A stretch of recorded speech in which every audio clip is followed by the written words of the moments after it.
Welcome to the weekly in Yaakov class. Today is the 10th of Iyar, and we are going to be discussing today.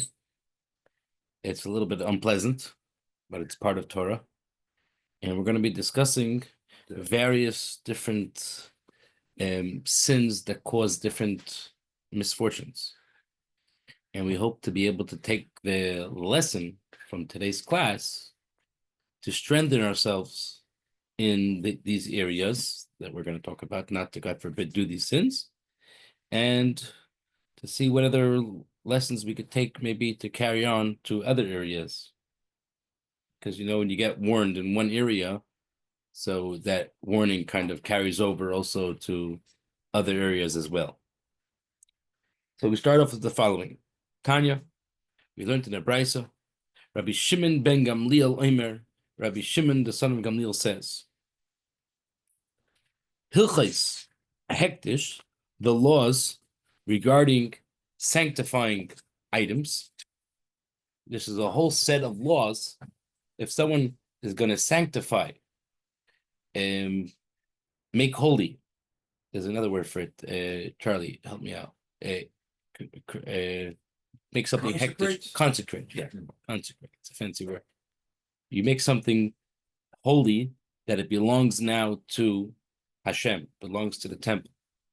So all those laws regarding such items, in addition to the laws regarding cheruma is when a person has a produce, he needs to separate part of it and give it over to a kohen. And maasros, those are the laws regarding tithing. Tithing, yes, I say, Charlie? Tithing. Yeah, tithing. But also, when a person has produce, he needs to separate 10% from his produce, and he needs to give it to a Levite, a Levi. So these three areas of laws, hein gufei Torah, these are fundamental laws in the Torah. And yet, even though they are so fundamental, v'nimtzeru la'amei haaretz, these three laws, sets of laws, were actually given over to the common folk. Amei haaretz means simple people, or the common folk. Am haaretz means a simple person. Well, Am haaretz means a simpleton. And over here, the continent, over here. Who uses an insult?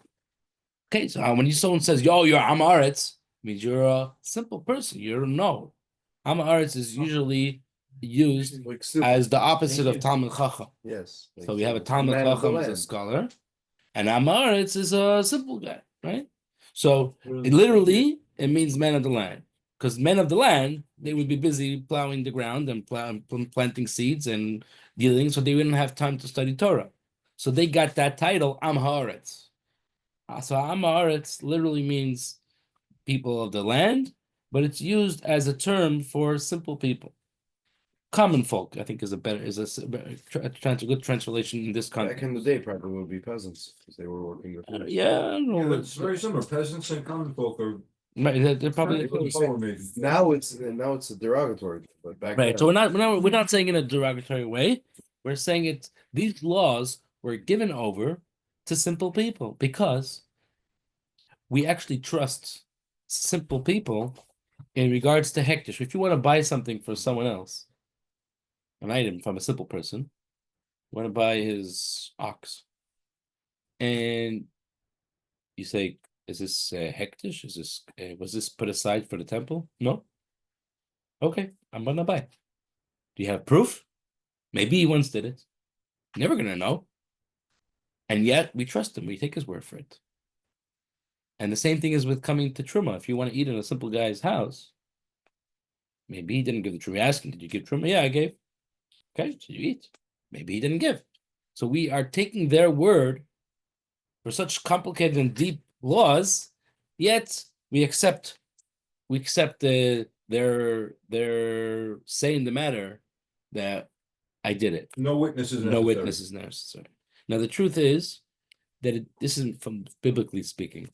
Eventually, as the time progressed, the rabbis did notice that the Amei haaretz, these simple people, were becoming lax in regards to giving the tithing necessary. Can I ask a question? Yes. So I was born in the Soviet Union, right? My grandmother, she was very, very religious. When she would go visit her kids, she would bring her own stuff, like her own cup. Right. She would not eat anything, you know. And I asked her, why do you do this? Because I'm not sure if it's kosher, Right. you know. I mean, in Soviet Union, it was very difficult to keep kosher, you know. Right. Now it's kosher everywhere, you know. So was she making a mistake? No. Who's No, because if you know that there's a problem, then you want to be careful. If you don't, the law is, by the way, if you see a religious person, you're allowed to eat in their house without asking quite any questions. If you see someone looks religious and you ask religious, you don't have to ask, is it kosher? Do you make sure you keep milk instead? Until you're innocent until proven guilty. If you go into the kitchen and you see Meat and milk meat and together. milk together, and you see problematic, then maybe you want to back I up. always ask, you know, and people feel So, comfortable. but if someone's not religious, then you have to ask. Or if it's not, you don't feel comfortable to ask. So there's certain pieces of information that are helpful to know. For example, cold drinks is usually not a problem to take in anyone's house. There are That's some a people that say if it's a Jewish house, in a Gentile house, it's actually better than in a Jewish house, because in a Jewish house, besides kashrus problems, the vessels were never toveled. You know, you're supposed to tovel immerse them. Religious and the people that are religious never do that. So it might be a problem. What are you supposed to do? To tovel, to immerse them. Dip it. So therefore, it's always best to ask for disposable cups. Mhm. So, but a lot of houses don't have disposable. Disposable is like a religious thing. Like in Yeah. Jewish areas, they have disposables. It Outside became the because of religious the world. popular thing. What? It became popular because of the Harris and Mishpacha, What? the disposables. Harsa mishpacha. Yeah, that's what I heard from my rabbi from my class. What's the connection? Well, because the woman and the man can't touch the same things, and it's annoying, this and that. From what I heard, I don't know exactly.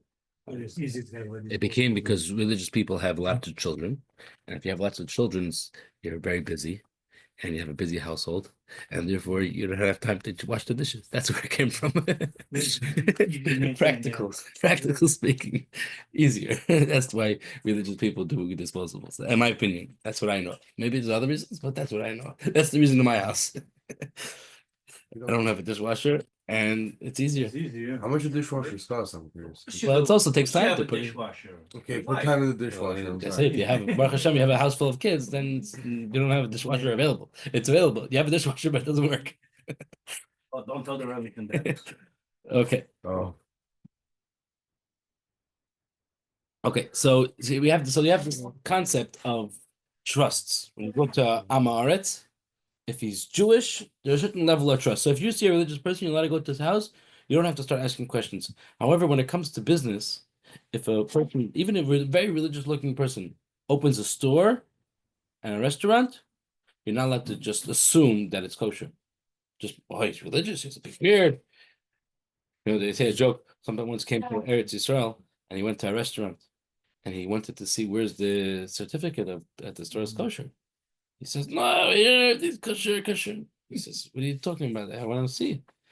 On the wall, there was a picture of a big tzaddik. I don't know which one it was. Baba Sali. He's like, look, I have a picture of the Baba Sali. Of course it's kosher. So he said, if the Baba Sali was standing behind the counter and a picture of you on the wall, maybe I would eat here. But if he's on the wall.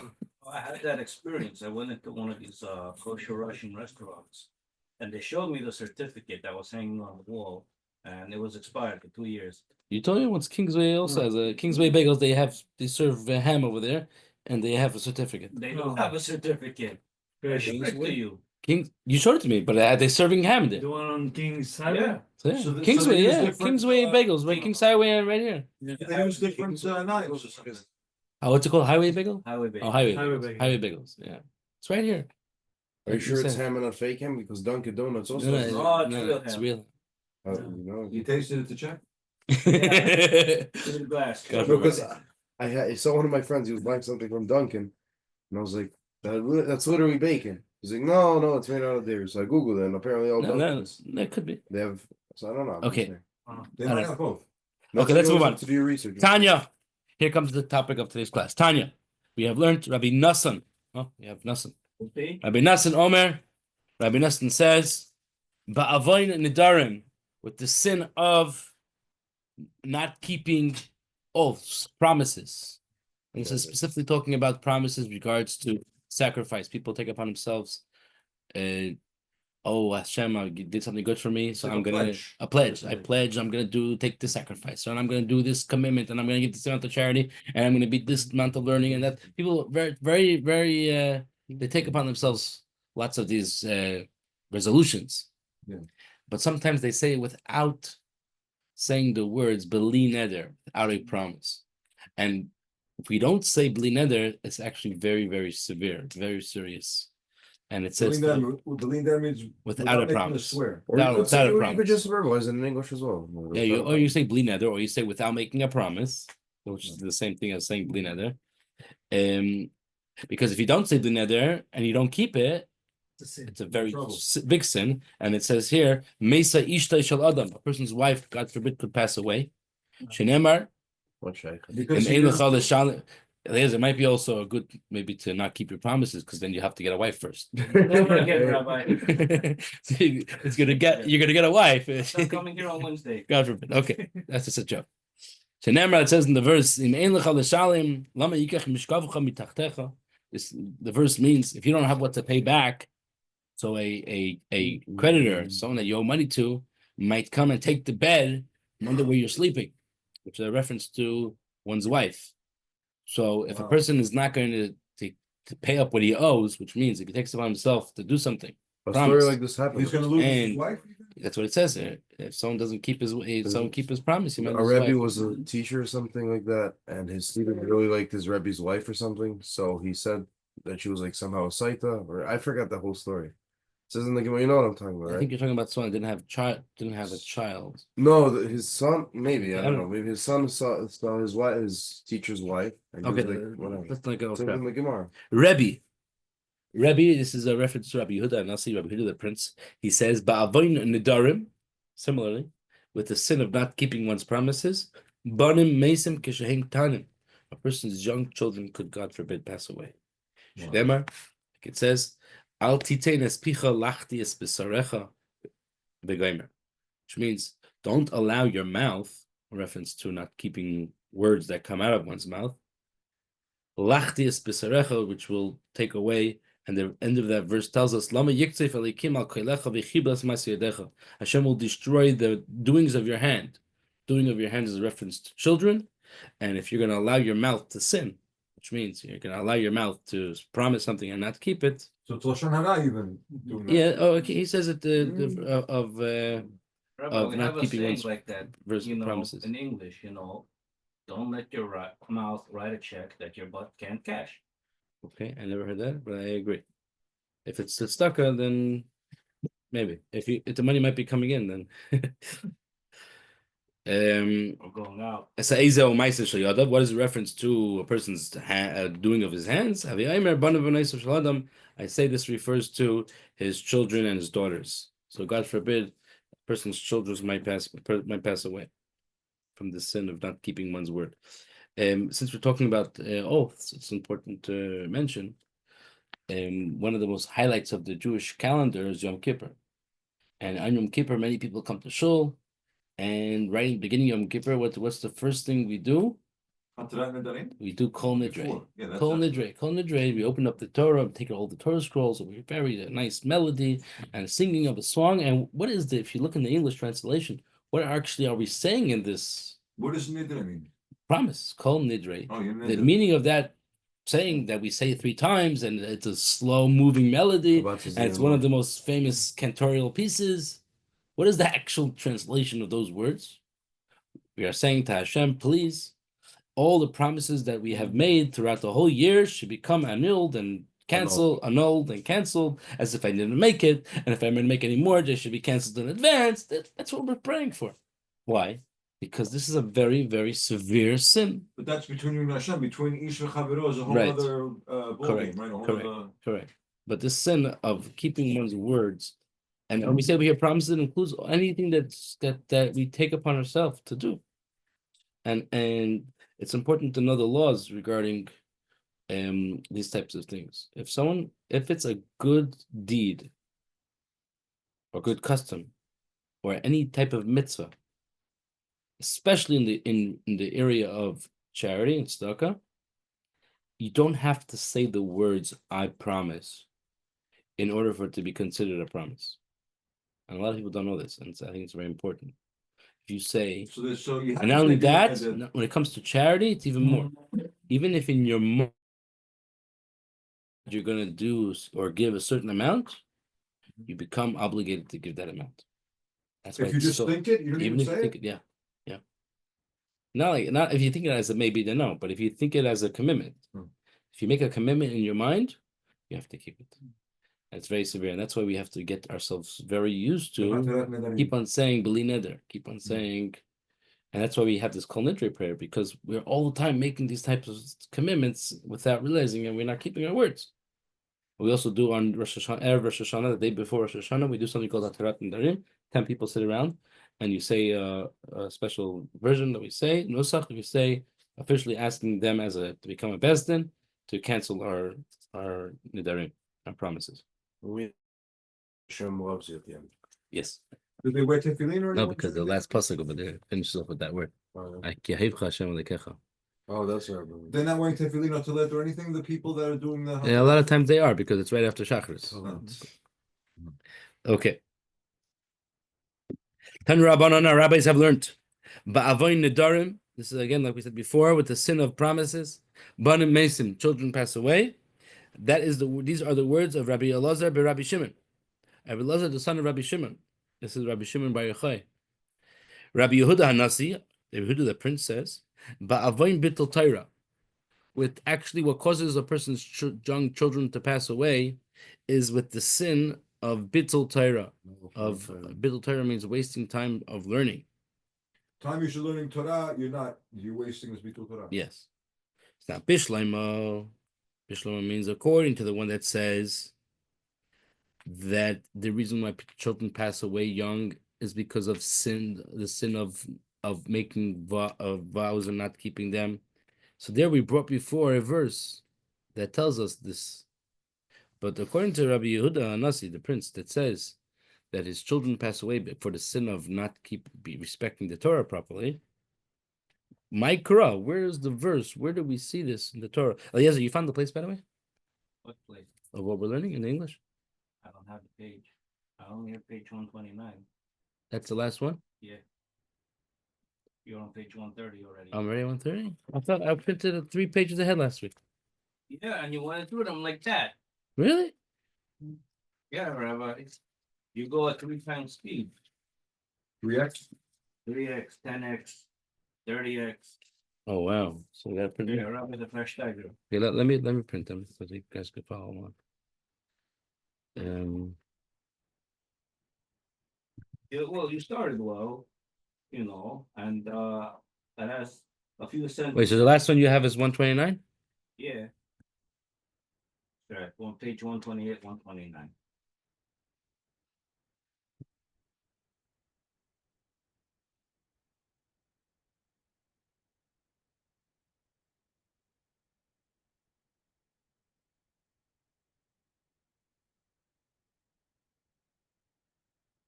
One 29, 130, 130 is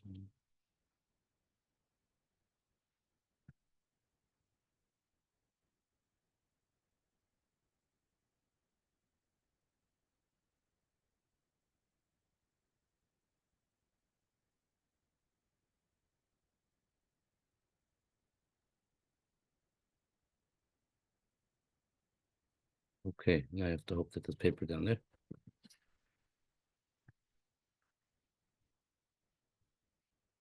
Yeah, we're going to get it. You want to get the printouts from the basement? You sure it's ready already? Let me check. I'm checking what's ready.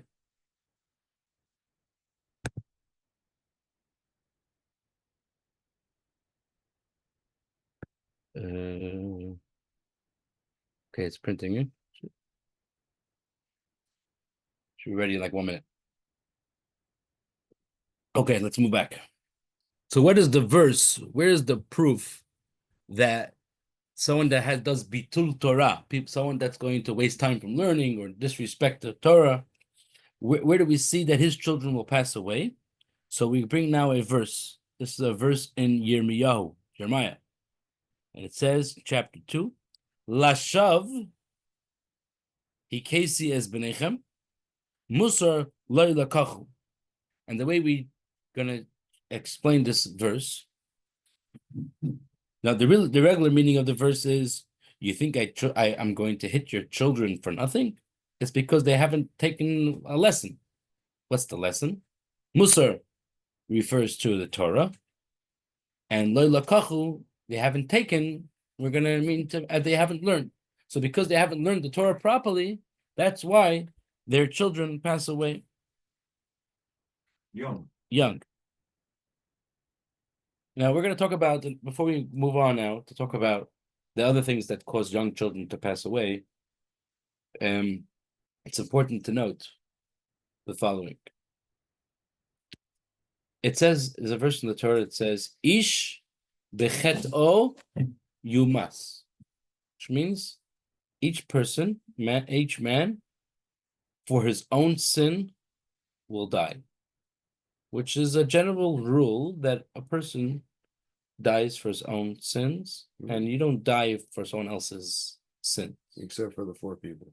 Okay, so we have this concept in halacha that you sin, you get punished. We're not going to take revenge on someone else for someone else's sin, right? We don't do genocide, right? We're not aiming to kill those people. They're in the way. But we there's also a concept in Jewish law that they take revenge, we're gonna wipe you all out just because to teach you a lesson. We don't do that. See, I said recorded. You don't do it. And So- what they did at Masada was allowed, that they committed suicide? What happened at Masada? That's something else. Different. Now, however, the verse says ish, a man dies for his own sin. And the rabbis have woman taught, doesn't. the rabbis have taught that before a man becomes ish, which means before his bar mitzvah or bas mitzvah, then it is possible for a child to pass away because of his sins of his parents. Why is that allowed? They're innocent, they never did anything. So Right, the but it's technical parents that are answer, carrying the sin. technical that answer is, or like maybe the legal answer or technical answer is that the Torah views one's children as his own property. He's So it's responsible, collateral. He's responsible for it's his property. And therefore, because their parents are responsible for them and they are considered their parents' property. So if someone deserves to get punished, we take away his property. There are many commentaries that say, and this is like a pretty big topic for itself, but I'm going to give you just in one sentence, that God will never punish anyone just because of someone else, even children. So what does it mean? The young children pass away. There must be some other reason why this child has to pass away. Could it be from a Gilgul of another? Either a lifetime? Gilgul, there are stories like that, either a Gilgul, or God has a What is master plan. Gilgul? Gilgul means from a different Reincarnation. So it's because that's why, right?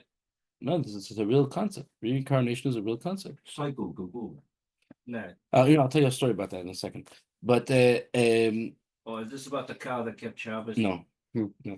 So, It's about Vashti or doing God that. has his plan, reasons that why this child had to pass away at this time.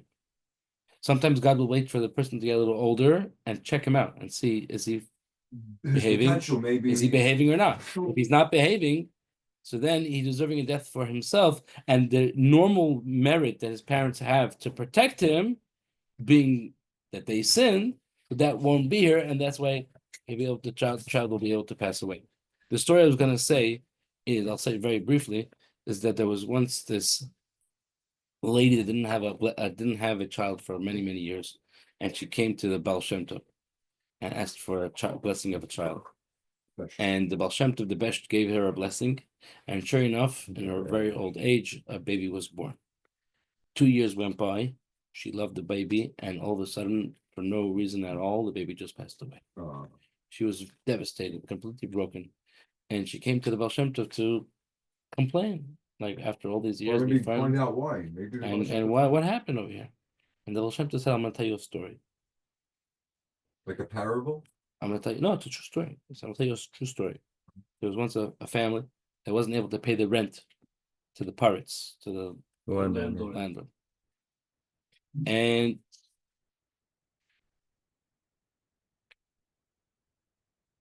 no, I'm saying the story wrong. I'm mixing up a different story. There was once a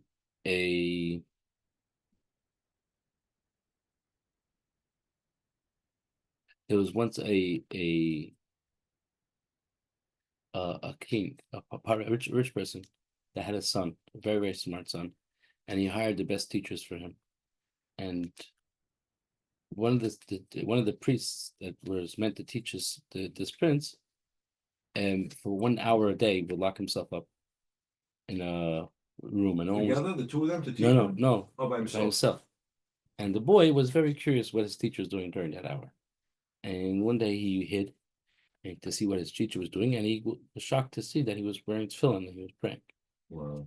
And since that turns out this person was a Jew and he had to be a priest to cover up. And one day, this is how he did it. The boy's curiosity was very, very strong, and he kept him said, "If you're not going to tell me what this is, I'm going to tell my father about it." So he had no choice. He started telling him. He was very curious. He asked him questions about Judaism, and he told me what's Torah, what's this, and he wanted to teach him everything. And he forced him to teach him Torah. He forced him to teach him, and he loved everything that he learned. And he took everything in. He finally felt accomplishment, and he ended up leaving the thing and converting and becoming a Jew. He felt complete. Yeah. This person eventually, so a tremendous soul in heaven, and this ger, he ended up saving another whole story, saving a whole Jewish community. In Europe, this was? Yeah. And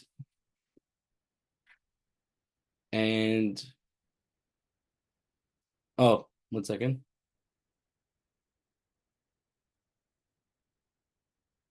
I think I'm mixing up two different stories. No, I'm saying the wrong story. I'm not sure if this is the same story or another story. I'm trying to remember where it was. Okay, the story is the correct story, but there's a beginning of the story I didn't say. Okay, this pirate that had the son, how did he get his son? How was his son born? Someone told him that the Jews have powers to give blessings. So he made a decree. He's wiping out all the Jews from his territory, unless they promise him a son. And the Jews were praying and praying and praying. What could they do? Up to them. But it made a big noise in heaven. And there was an announcement made in heaven. Is anybody any soul ready to come down to the world to be a son to this non-Jewish person? Is it called the Guth? Where is the place? There's a place where the souls are stored. There's Yeah, it's a treasure. So one soul, what's the word? Volunteer? Volunteer. He said, "Okay, I'm ready to do this mission in order to save the whole Jewish community. I'm ready to go down." And this baby was born to the pirates. And this is the pirates that happened. This is the son. And now you know why he had this strong desire for learning Torah, because he was a Jewish soul originally. So now he converted, and he made tremendous waves in heaven, and eventually passes away. When this soul comes to heaven, it's a tremendous light.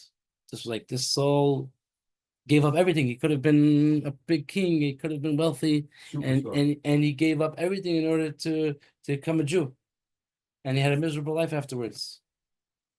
And to add to the credit, he volunteered to come save the whole Jewish nation. It's all to his credit. He knew in advance it was going to be. So this tremendous soul was gonna go get like the highest place in heaven. But then there was one problem. One problem is that this soul was nursed by a non-Jewish mother. Oh, so So that's for 2 years of his life, a non-Jewish. So he's tameh, so to So speak. he has this impurity on him. A non-Jewish woman nursed this Uh-huh. baby for a few years, for a while. Moshe was born with a Brit Milah when he was born. No? Right. And he also used to be nursed by the non-Jews. So- Right. Also, he knew. So it became now a whole question, what's gonna happen? So then they came up with a compromise. We're gonna send this special holy neshama, we're gonna send it down to the world for 2 years in order to nursed by a Jewish mother. And the Baal Wow. Shem Tov said that Tikkun. you weren't really supposed to have any children. You were destined not to have any children. But because you were crying so much for me, I was able to arrange that this special neshama should come down to you, and you had this special soul, and you nursed it for 2 years, and that's why. And now, why did it pass away? Because it already finished its mission in the world, and it's. Wow. So we don't usually get an explanation of what's going on. Yeah. There are explanations. So this is just a sample of what might happen, why children pass away. Okay, let's move on. You want to get the copies announcements? Yeah. Okay, let's move on. So that's the verse that teaches us that because of the sin of wasting time from learning, children could pass away. Rav Nachman bar Yitzchak Omar, Rabbi Nachman, the son of Yitzchak, says that the one that said that children pass away from the sin of not keeping one's promises could also learn enough from this same verse, because it says, Lashav hikesi es bneichem. I'm going to hit your children, Lashav. Lashav, the way we translate before, means you think I'm going to kill them for nothing? No, it's because they're missing from Torah. Now we're going to translate the verse a little bit differently. Lashav, the word shav means false. Because they were being false Like with their. sheker? Yeah, Shav? Shavua shav means swearing for nothing or swearing not keeping your promise. So because of the sin of not keeping one's promise, hikesi es benechem, I'm going to hit and punish your children. Now the Gemara has a contradiction. We had before Rabbi Yehuda Nasi, and he said that the people pass away because of the sin of not keeping one's promises. And then earlier we said, and then later we say Rabbi says that it's the sin of wasting time from learning. It's the same person. Rabbi Yehuda Nasi and Rabbi are the same person, just different names for the same person. So how could they both say two different things? What did they Bipolar. for that? What's the other one? Not keeping one's promises. So the Gemara answers. In the beginning, he said because of Bittul Torah, that was his first what he thought originally, and then when he heard from Rabbi Shimon ben Elazar, Rabbi Shimon, the son of Rabbi Shimon ben Echai was actually his teacher, Rabbi Hudanas' teacher. Rashbi, we're celebrating next week. Thursday, we're celebrating Rabbi Shimon's day of passing, and Chabad of Flatbush is going to be having a Lag BaOmer parade. And the plague Take a stopped. flyer with you. The plague right? stopped when he died. We're going to be celebrating next week, Thursday, and that is Rabbi Shimon. Rabbi Elazar is Rabbi Shimon's son. When he told Rabbi Yehuda Nasi, when he told him that he heard from his father, Rabbi Shimon, Rabbi's teacher, that the reason why children pass away young is because of the sin of not keeping one's promises, he retracted what he said, and then from then on, he started to say the other one, because he heard his teacher said it. That even though he originally held otherwise. What was the other thing in the end? Either originally he said of wasting time from learning, and then when he heard his teacher said it, he retracted that not keeping one's promises. So he corrected them by admitting that he. By changing his view. Okay, let's give out the papers. We have two papers here.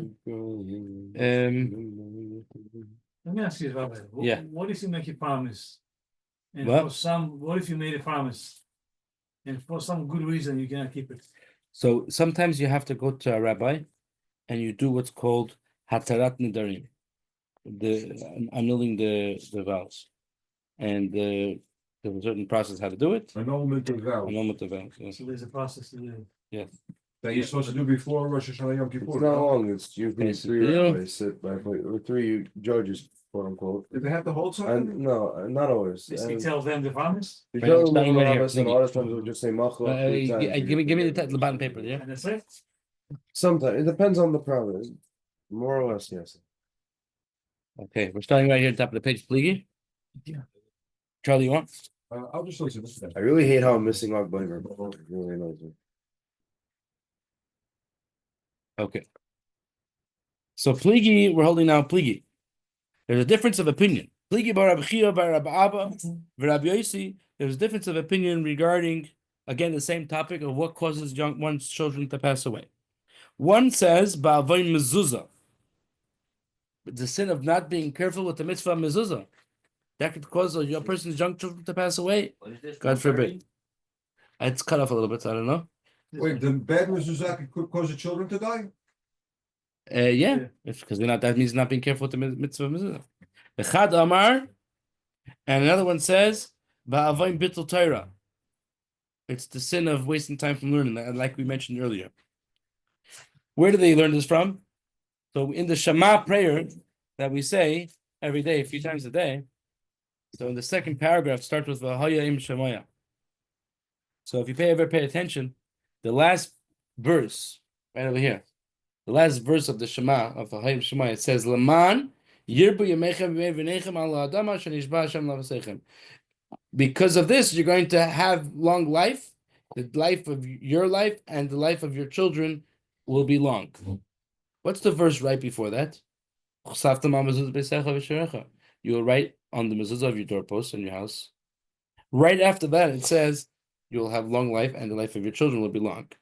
2 verses before, it says you should study Torah with your children when you're going on the way, wherever you're going, you study Torah. So one rabbi says the word Laman Yirbu goes back 1 verse. That's why he said the sin of mezuzah causes young children to pass away. Yirbu means to make Yirbu means make the days to make long. longer, right? So if you're not going to be careful with mezuzah, then the opposite happens, it becomes shorter. And the other rabbi says we go back also 2 verses. 2 verses spoke about the importance of studying Torah. So if persons, God forbid, not going to be careful with the mitzvah of studying Torah, that will cause his young children to pass away. Okay, Rabbi Yehuda, Rabbi Meir, they also have an argument on the same matter. One says it's the sin of the mezuzah, like we mentioned earlier, and one says with the sin of tzitzis. This is another new one now. The sin of not being careful with tzitzis that causes children to pass away. No. What does it mean to be careful with? So the commentaries actually point out there's actually 2 different mitzvahs of tzitzis. When a person is not going to wear tzitzis on a regular situation, he's usually not obligated to wear tzitzis biblically. From the Torah, there's only a biblical commandment that if you have a 4-cornered garment, then you have to put tzitzis strings onto that 4-cornered garment. In the olden days, most of the garments that they had 4 corners, so they would have to put strings on those garments. If you wore a few Later on, it became this concept from the rabbis. They initiated this topic because tzitzis is a reminder of all the mitzvahs, and it's a constant reminder. Therefore, the rabbis instituted that a person should try to actually always wear tzitzis, which means What, because the strings add up to the mitzvot and everything? yeah, so it reminds you of the mitzvah. So you should try to get a 4-cornered garment and with strings on them, and then you get the mitzvah of tzitzis. It's supposed to paint it all blue, no? Well, no, whatever. I'm not going to get to that now. One of the strings Or are just- blue. yeah. One of the strings It's are from a blue. fish? Yeah, Look. yeah, a certain type of snail. Oh, So That's one of the opinions. So when it says over here the sin of tzitzis, it doesn't mean not wearing tzitzis. It means if someone has a 4-cornered garment and doesn't put strings on it. Okay, most clothing these days do not have 4 corners. Some of them do. Actually, some jackets have a slit in the back, and sometimes it needs to be rounded in order it shouldn't have to wear tzitzis on. So, but either way, it's important. Keeping the mitzvah of tzitzis obviously will add in blessings. So one person says tzitzis and one person says mezuzah. The mezuzah we said already before, because it says you should write on the doorpost, and right afterwards it says L'man Yirbu Yemechem. But the person that says tzitzis, where does he learn it from? Where is the connection between? What's the connection between not being careful with tzitzis and a person's children passing away? Rabbi Kahana says, and some people said, Shila Mari says, it says in the verse in Yirmiyahu, Gam b'knafayich nimtzu dam, nafshes of yonim nikiyim. In your corners, which means the corners of your clothing, we're going to find the blood of innocent, poor, clean, simple, or clean, innocent blood. Children? Which refers to children. And the way we're translating this verse is because of this sin. of which is connected of the not being careful of the mitzvah which is connected to the corner of your garments will cause innocent children to pass away. Rabbi Nachman Bar Yitzchak says the verse before says, according to the person that says the sin of the mezuzah, we could also learn it from a different verse. It says, the verse says that Hashem looks at the Jewish people to punish them, and he says, I see that they made their doors like tunnels. Tunnels are round, and they don't have a door post, and they don't have a mezuzah. They're making their doors like tunnels as a reference to not being careful with the mitzvah of mezuzah, and that also causes children to pass away. We're going to end up with this last Were they building statement. around on purpose to not have to put mezuzah, or just happened to be that it was whatever? They were making it round. It was that's the way the Torah is saying that they weren't being careful. Okay, now this is a very famous thing. It could be you heard this before, but this is the source of it, so you can see it inside. Amar Rish Lakish says, Kol hazahir b'tzitzis, whoever is going to be careful with the mitzvah of tzitzis, listen closely, Zoiche is going to merit when Mashiach comes. Umeshamshin loy shnei alafim ushmeina meis avadim. He's going to have non-Jews serving him. How many? 8,000? 2,000? 2,800 Wow. servants. 2,800 servants serving you when Mashiach comes. Barack Obama is going to be Okay. mowing in my backyard. So, if you want to get all those 2,800 servants, make sure to go buy yourself a pair of tzitzis and wear it the whole day. Wear it the whole day. And this is going to be a special mitzvah, and Mashiach's coming fast. So Mashiach's coming very, very soon. So we want to get those servants, right? And those you want those? So okay, a pair of tzitzis, 2,800. Where do we get that number from? It's actually in Zechariah. Okay, Zechariah's not here today. But 2,800? in Zechariah chapter 8, it says the following verse. Ka Amar Hashem Tzuvais, as this is what the God of hosts says. Bayamim Ahema, in those days, reference Mashiach comes. Sheyachziku Asara Anoshim Mikol L'Shoynes Hagoyim, 10 people from each of the nations of the world are going to the Hechziku, and they're going to hold on Biknaf, in the corner, Ish Yehudi, of a Jewish person, Leimer, to say to them, we want to go. The verse describes when Mashiach comes, God's glory is going to be revealed to all the nations of the world, and everyone's going to want to go to Eretz Yisrael. Everyone's going to want to go to the Beis Hamikdash, And we're the ones that and say yes or no? they're all going to grab onto a Jew and say, "Come, let me let me go with you. Take me to the temple. Take me to the Beis Hamikdash." So the verse says 10 people from each language, from each nation, are going to hold on to each corner. Now, if you do the math, there's That's 70. 40. So we have the math, right? We have 70 nations. There are 70 nations of the world. It says 10 from every nation. So 10 times 70 is 700. 700. Times 4. And we have 4 corners. So 700, 700 times 4 is 2,800. That's how Which we is the get number that. we said, yeah. That's the number we said.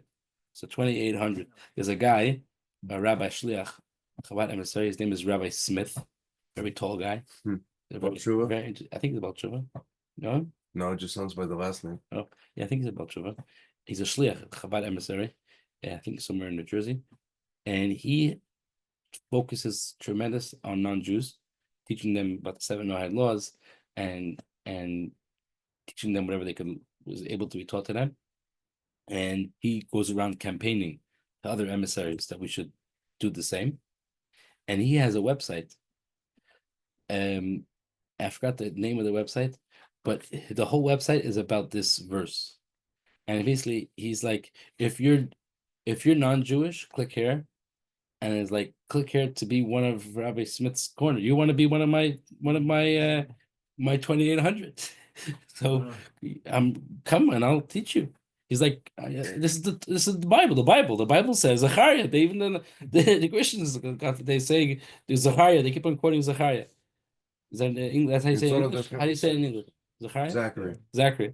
So Zachary chapter 8, it says, you want to be one of those 10? You can come grab onto my corner. I'll teach you. And then he has a section for Jews where he says where he's campaigning that they should reach out to non-Jews around them. So you look him up. I think his name is RabbiSmith.org or something like that. He's British? No, American. American. Smith is But a he very campaigns- American last He name. campaigns about this verse. He's like, non-Jews are going to serve us, and start now. Reach out to him. And he says he has a lot of people reaching out to him. A lot of There's a people waiting reaching- list, you know. Let's say he's, then I don't know if he got to 2,800 yet, but we have to make them subs.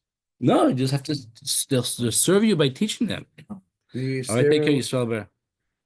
the stereotype for the American